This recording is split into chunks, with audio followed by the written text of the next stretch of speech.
할렐루야! 살 수 있는 길 주님의 교회 김학준 목사입니다.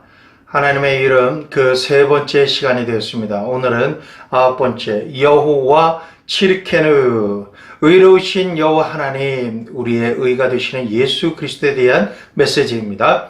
예레미야서 23장 5절 6절 말씀을 보겠습니다. 나 여호와가 말하노라. 보라, 때가 이르리니 내가 다윗에게 한 의로운 가지를 일으킬 것이라.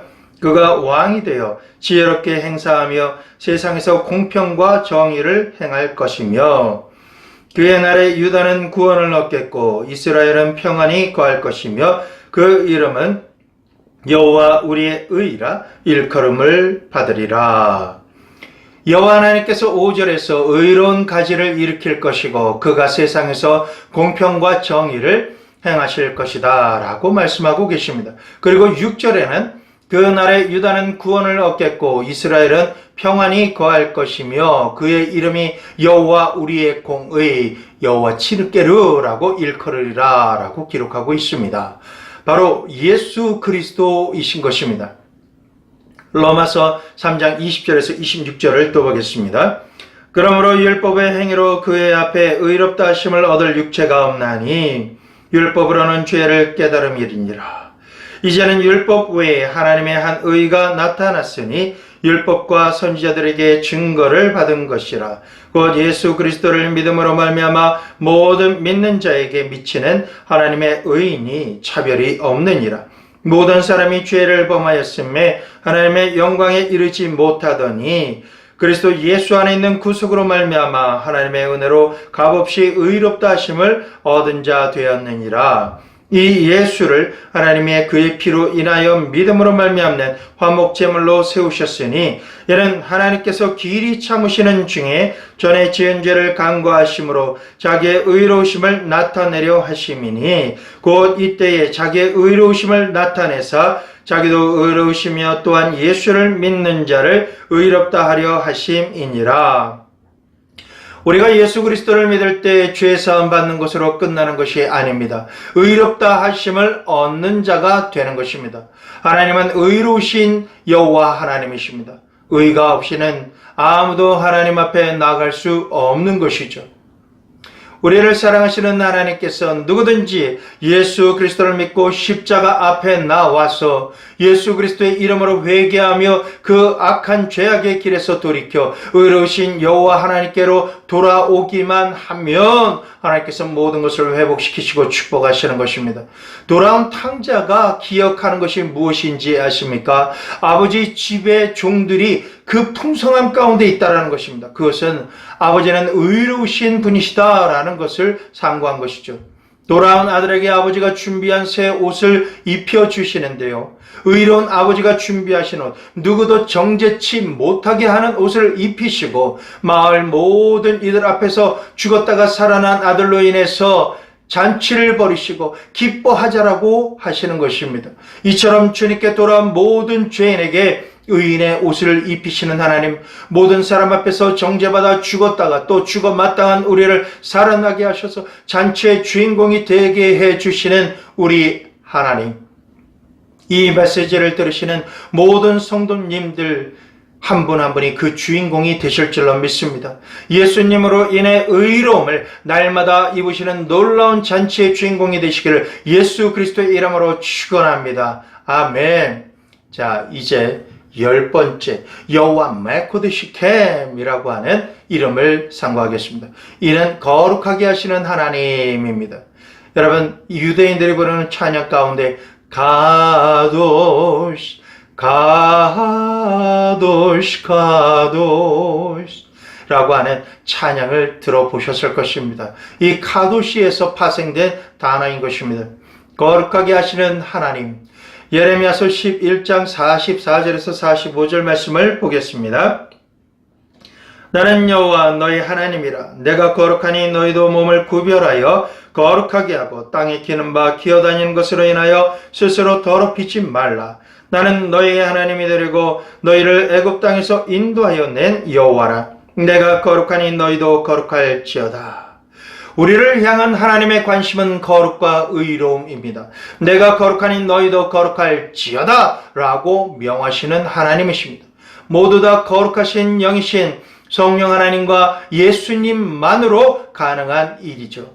아무리 탁월하고 현명하고 천재이고 잘생기고 모든 것을 겸비한 자라도 깨끗함을 받지 않으면 쓰임을 받을 수 없다라고 바울이 디모데에게 권면하는 것입니다. 왜 그럴까요? 그 권면과는 전혀 반대의 상황이 그때나 지금이나 교회에서 벌어지고 있기 때문 아닐까요? 쓰임받고 있는 것을 우리가 보고 있는 것 아닐까요? 지금 교회에서는 거룩하지 않고 죄도 적당히 지으면서 세상 사람들의 돈도 합리적으로 이익을 남기고 의롭지 않고 세상 처세술이 교회에서도 그대로 먹히 들고 돈만 있으면 거들먹거리고 존경받으며 직분을 가지고 신앙생활을 잘 하는데 조금도 부족함이 없어요. 도대체 이 세상 교회에서 뭐가 문제라고 여길까요? 아무 문제가 없다라고 생각할지 몰라도 이 상황에 대한 답은 만저 마지막 심판 때에 교회에서 무엇을 했다라고 나열을 해도 하나님의 답변은 단 한마디이실 것입니다. 내가 너희를 도무지 모르겠다. 이를 결박하여 바깥 얻은 것은 내버려라 라고 하는 말씀일 것입니다. 베드로전서 1장 15절에서 16절 말씀을 보겠습니다.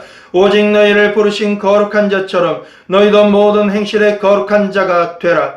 기록하였으되 내가 거룩하니 너희도 거룩할지어다 하셨느니라. 어떻게 거룩함을 입을 수 있습니까? 거룩이 구체적으로 무엇일까요? 거룩함을 입기 위해서는 죄와 죽기까지 구별되게 싸워야 한다라는 것입니다.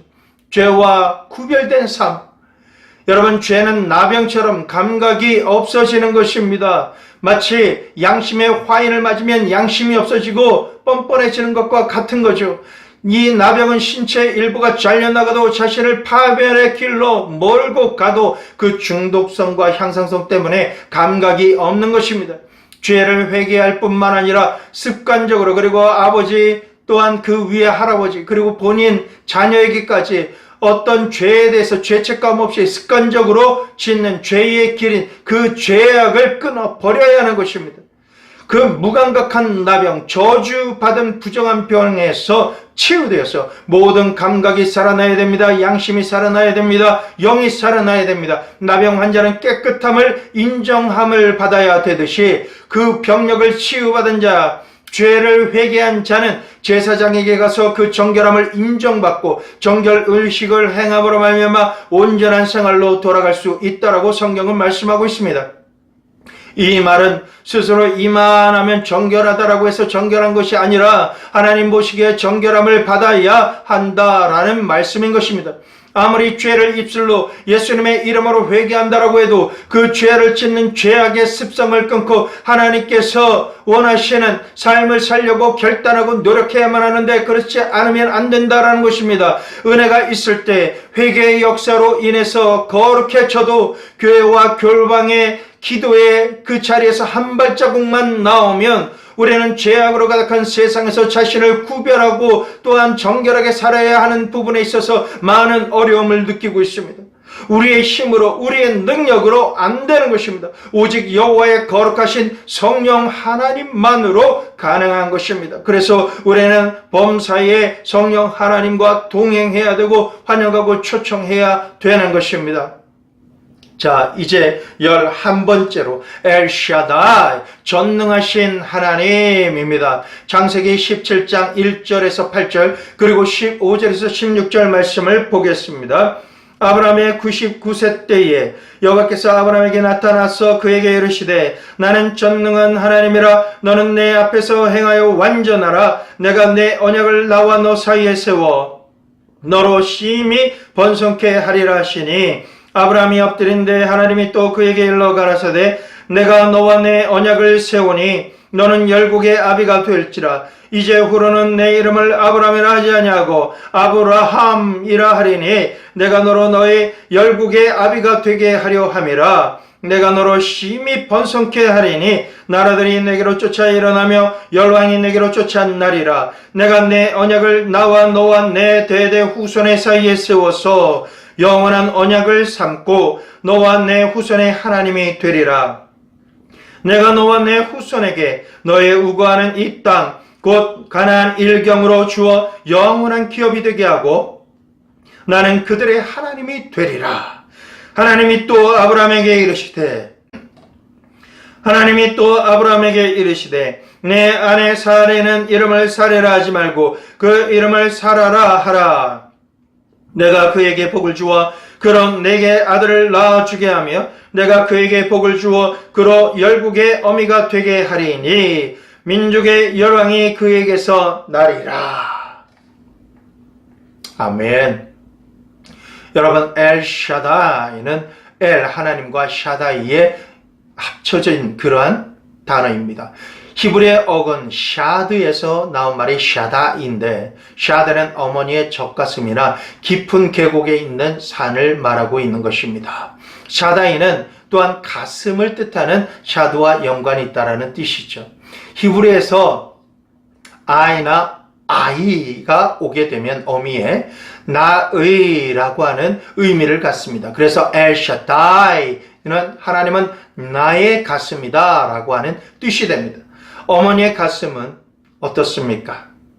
사랑, 헌신, 따뜻함, 생명을 유지하는 데 필요한 것, 보호자, 밤낮 쉬지 않고 돌보며 필요를 채워주시는 분, 신뢰하는 분, 또한 사랑하고 의지할 분.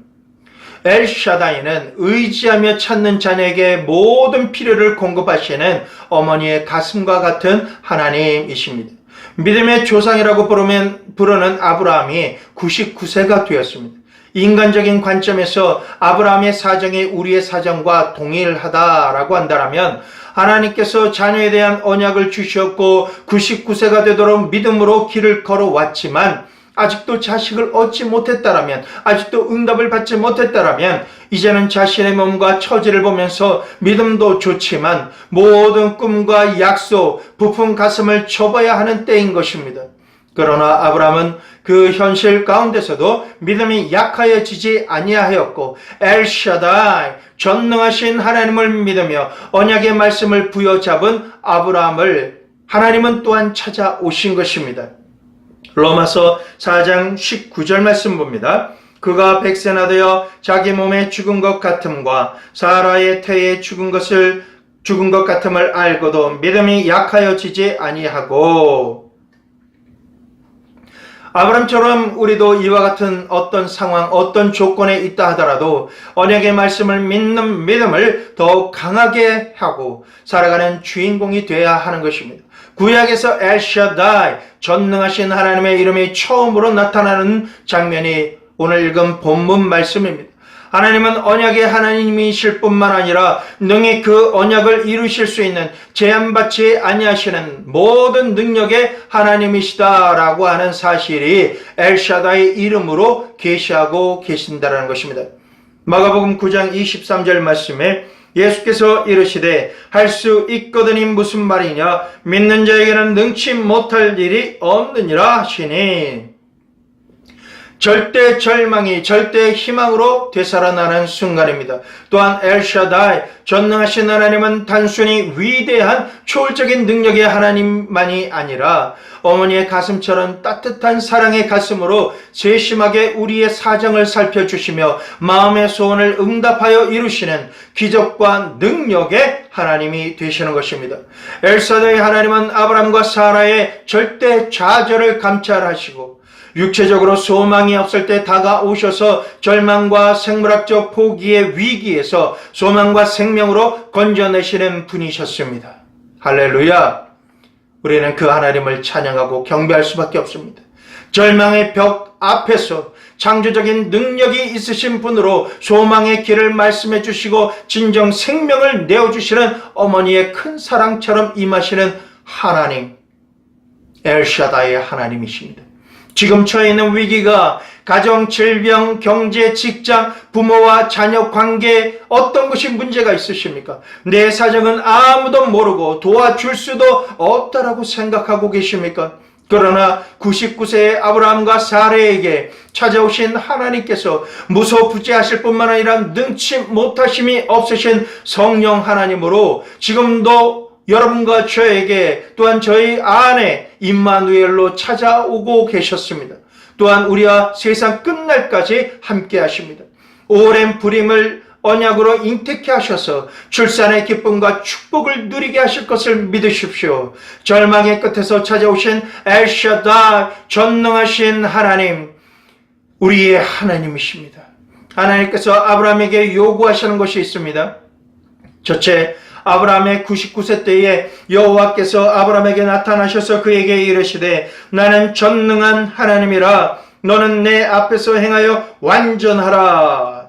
아브라함은 75세에 하나님의 부르심과 약속을 받아서 친척 본토 아비의 집인 갈대아 우르를 떠났습니다. 그리고 15장에 하나님께서 다시 오셔서 자손에 대한 언약을 텐트에서 불러내셔서 하십니다.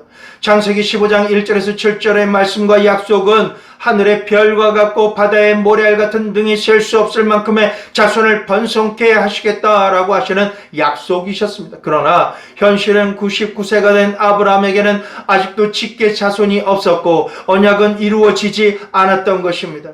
아브라함은 언약이 자신에게 이루어지지 않나 보다. 사실 내가 봐도 아내는 경수가 끊어진 지 오래고 내 나이도 99세나 되었는데 다른 대안이 없는 한 현재의 삶은 실망과 낙심이 되지만 어쩔 수 없지라고 생각하며 자포자기하는 상태였을 것입니다. 언약을 믿고 믿음으로 살아가지만 너무나 더디고 이루어지고 낙심되는 이런 부분이 너무나도 보이지 않는 상태가 된다면 우리의 믿음도 갈대처럼 흔들릴 수밖에 없을 것입니다. 이러한 상황에서 주님께서 엘샤다이, 전능하신 하나님으로 우리에게 임하시는 하나님이신 것입니다. 너는 내 앞에서 흠이 없이 완전하라. 이 말씀은요, 그럴지라도 나만 바라보고 믿어라 라고 하시는 말씀인 것입니다. 나는 능히 무엇이든지 할 수 있는 능력의 하나님이라. 삶의 터널 속에서 어디가 어딘지 앞이 안 보이고 이 어둠은 언제 끝날까? 이런 낙심되고 언약과 소망과 기쁨이 좌절되는 상황이 되어도 여전히 폭우가 몰아치는 어두운 밤바다에 걸어오신 예수님처럼 우리의 인생과 우리의 삶의 현주소에 주님은 찾아오십니다. 환경을 넘어 다가오시는 예수님을 또한 하나님을 믿으십시오. 말씀에 의지하여 능히 이루실 하나님을 우리는 끝까지 바라봐야 하는 것입니다. 하나님께서 끝이다 라고 말씀하셔야 끝입니다. 그 말씀을 안 주시면 7번 넘어져도 언약을 부여잡고 또 일어나서 지명하신 길을 우리는 걸어가야 합니다. 비바람이 앞길을 막아도 나는 가리 주의 길을 가리라고 하는 이 찬양처럼 우리는 찬양과 경배를 드리며 내 마음 중심으로 그 믿음을 하나님께 보이는 걸음을 걸어야 하는 것입니다. 그럴 때 하나님께서는 내 믿음대로 될지어다 라고 하시는 축복과 기적의 말씀을 선포해 주십니다. 그럴 때 여러분은 그 축복과 기적의 수혜자가 되는 것입니다. 은총을 받는 분이 되시는 것입니다. 여러분을 진심으로 축복합니다. 너는 내 앞에 완전해라. 예, 말씀을 의지하고 살아가는 여러분에게 믿음의 연단을 통해 인내를 이루며 마침내 믿음의 응답을 받는 믿음의 조상 된 아브라함처럼 우리의 삶의 모든 부분에서 어떤 일이 생기든 무슨 일이 생기든 우리는 주님만 믿고 나아가야 하는 것입니다. 전능하신 하나님께서 그 일을 지어 성취케 하실 것입니다. 능히 그렇게 하실 엘샤다이, 전능하신 하나님, 그 하나님의 은혜와 은총과 능력의 손이 지금 여러분과 함께하고 계십니다. 기도드리겠습니다. 하나님 아버지, 우리를 거룩하게 구별해 주시던 하나님, 또한 우리에게 언약을 주셔서 믿음으로 살게 하실 뿐만 아니라 무슨 일이 있어도 주님께서는 우리의 문제를 넘어서 우리의 모든 사정 가운데 다가오셔서 능히 그 일들을 축복하시고 해결하셔서 기적의 주인공이 되게 하시는 하나님, 저희가 엘샤다이 하나님을 믿습니다. 저희 모든 삶 가운데 임하시고 주장하시고 역사하여 주시옵소서. 이 방송을 듣는 모든 분들에게 하나님의 은총이 있기를 간절히 축복하옵나이다. 예수 그리스도의 이름으로 기도드렸습니다. 아멘.